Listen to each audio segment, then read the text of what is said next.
Good morning, children. Today is Tuesday and I have returned back to your MCB class. Okay. Yesterday on Monday I had explained you all the first page of the chapter. This is the first page which I explained you all yesterday, and you all have written the meanings and all.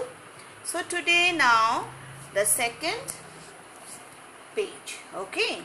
So here in the first page, where did I end? All those instruments which was being shown by Nemo to Dr. Aronnax. I told you all, Dr. Aronnax was on a visit to the Nautilus and Nemo was the captain there. Okay. Now let me read it here and follow. Okay. These are the usual navigational equipment and I am aware of their functions, but I can see others which must correspond to the special requirements of the Nautilus. Isn't that dial with the moving needle a pressure gauge? Dr. Aronnax is asking. Okay, he could say a dial and he said that, isn't that dial a pressure gauge? Now what did Nemo say? Yes, indeed.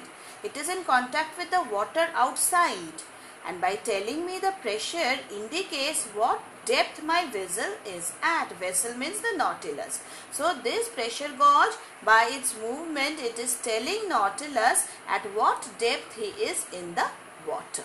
Okay. And are these a new kind of sounding instruments? He saw one more instrument there, and Dr. Aronnax asked this question. They are thermometric sounding devices. What are they? Thermometric sounding devices. Okay, see, so many new devices Nemo had discovered. Okay, what are they doing? They are registering the temperature at various depths. So when he is at various depths of the sea, Nemo, he comes to know the temperature at the various depths of the water also. So something very unusual, isn't it? So it's very, what to say, it's something which is enchanting also. And these are the instruments whose purpose I cannot begin to guess. So Dr. Aronnax is thinking that these instruments, I cannot think only about all these instruments. Okay, because at land we are not using. It's Captain Nemo who discovered all these things.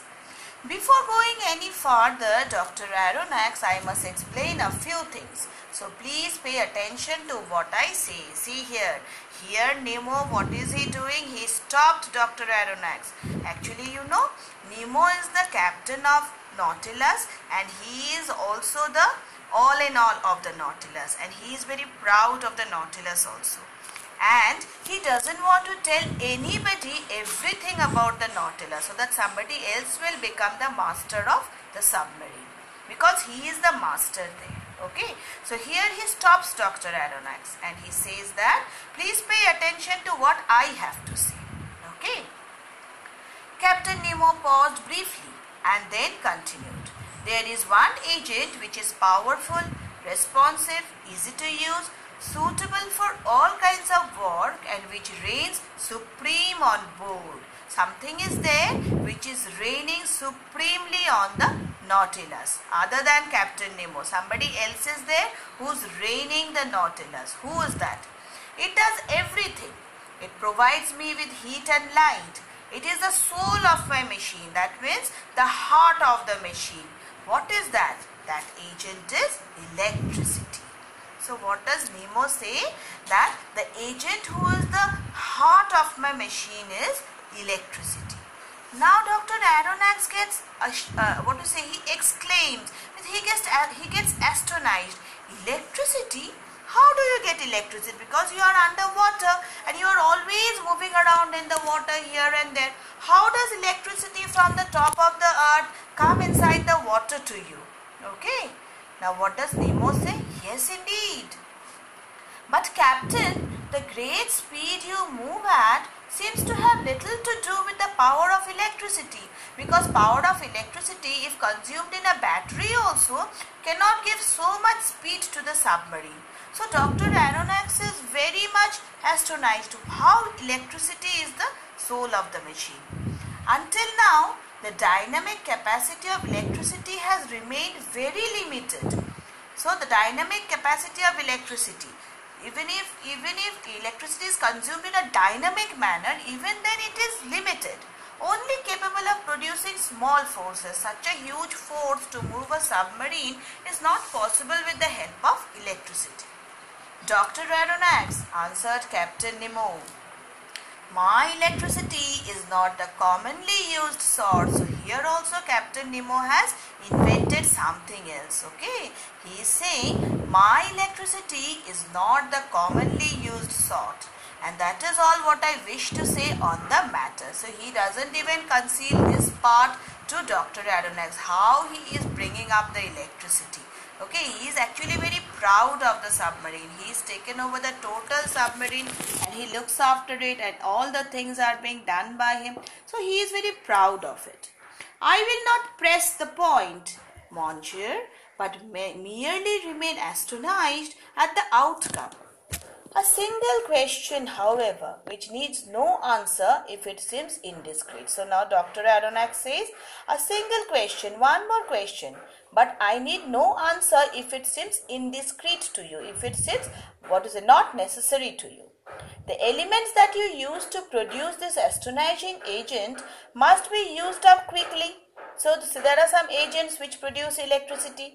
So he is saying, Captain Nemo, the agents, the elements which you are using, they must be used up very quickly. Then how are you again filling up them? Zinc, for example, how do you replace it since you no longer have any contact with land? Zinc, how does Captain Nemo produce zinc within the submarine? Dr. Aronnax is quite astonished. Okay, Dr. Aronnax has got many questions regarding this. Your question will be answered, replied Captain Nemo. First, let me tell you that there are zinc, iron, silver and gold deposits on the bottom of the sea, whose extraction would certainly be possible. So what is he doing? He is extracting everything from underneath the sea. There are machines within his Nautilus which are extracting all this. So such a huge use of science, isn't it so? And Jules Verne, he was a writer in those days of the modern days. It is he who has written the work. Okay, Captain Nemo is only an imaginary character here. Okay, so Jules Verne sees such a nice, novel he has written. Okay, your question will be answered, Captain Nemo, but first, let me tell you that there are zinc, iron, silver and gold deposits on the bottom of the sea, whose extraction would certainly be possible. But I decided to owe nothing to the metals of the earth. So he says that I never take anything from the earth and simply derive the means to produce my electricity from the sea itself. So how is electricity being produced in the Nautilus? From the sea itself. Dr. Aronnax, you will see me at work. I will only ask for a little patience. So here now Nemo is stopping Dr. Aronnax. He is saying that please have a little patience. You will see me at work and you will learn everything. Actually, let me tell you all children, Dr. Aronnax had been sent to the Nautilus to learn everything from Captain Nemo. Okay, and Nemo was not ready to show him everything at the same time. He wanted to show him everything very slowly. Okay, so this is what is going on. Since you have plenty of time to be patient, just remember one thing. What is that thing? Turn your page. See here. I owe everything to the sea. It produces electricity, and electricity gives the Nautilus heat, light and movement. So what gives the Nautilus everything? Electricity. In a word, life. So life in Nautilus is present due to electricity. But not the air you breathe. So now here Dr. Aronnax has stopped Captain Nemo. But not the air you breathe. You are breathing the air that's coming from the top of the water. Oh, now Captain Nemo, see here, he is so proud. Oh, I could manufacture all the air I need for my consumption. But that would be pointless, since I go back to the surface whenever I want. So he is saying that I can produce the air also which I consume. Okay, he is so proud. He is saying that I can manufacture the air also which I consume. But that is pointless, since I go back to the surface of the water and I take in as much amount of oxygen I need. But even if electricity does not provide me with air for breathing, it does work the powerful pumps that store air in special tanks. So he has made special tanks also.